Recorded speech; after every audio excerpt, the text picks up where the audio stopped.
जल्दी कर किलो नारंगियो कराए नता चैनल में ख़बर हलाईंदो साए त तूं 2 नंबर माल विकिणी थो। बाबा मां साफ़ ई आहियां, रुगो हिकिड़ी रिपोर्ट टीवीअ ते हलाई माए त तरा निकिरी वेंदई लाहौरी गजर मुआंडा। अरे हेॾे ॻाल्हि त ॿुध, तव्हां जेके साफ़ ई आहियो निभागो, तव्हांखे ॿियो को कमकार नाहे छा? वता आहियो सॼो ॾींहुं माण्हुनि खे भुरींदा।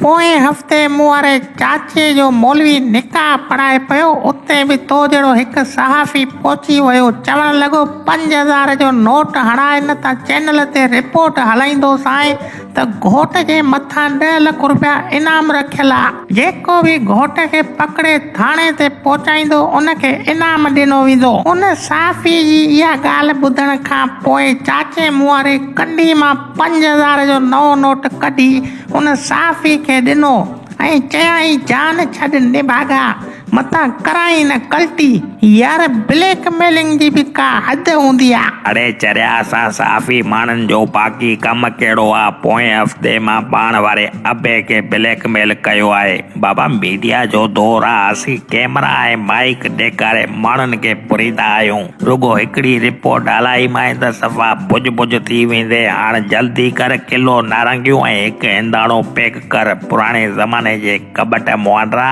ॻाल्हि त ॿुध रिपोर्टर साहब, तव्हां जेके ख़बरूं हलाईंदा आहियो इन में घणा % कूड़ हूंदो आहे? अरे बाबा असां साफ़ी माण्हुनि जी ख़बरनि में 100% कूड़ हूंदो आहे। हाणे पोएं महीने जी ॻाल्हि आहे, दुबई घुमण वयुसि, बुर्ज ख़लीफ़ा वटां गुज़रियुमि, ख़्यालु आयो इन जे मालिक खे ब्लैकमेल कयां।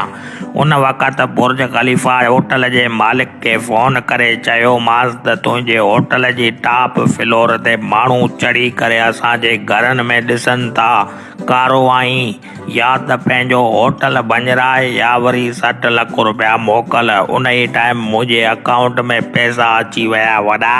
हल छोरा, तव्हां त को जिन जा पुट आहियो। पोइ असां बि पंहिंजो धंधो छॾे साफ़त शुरू कयूं, हिकिड़ी कैमरा ऐं माइक वठी करे वताव जो मुल्क खे लुटींदा।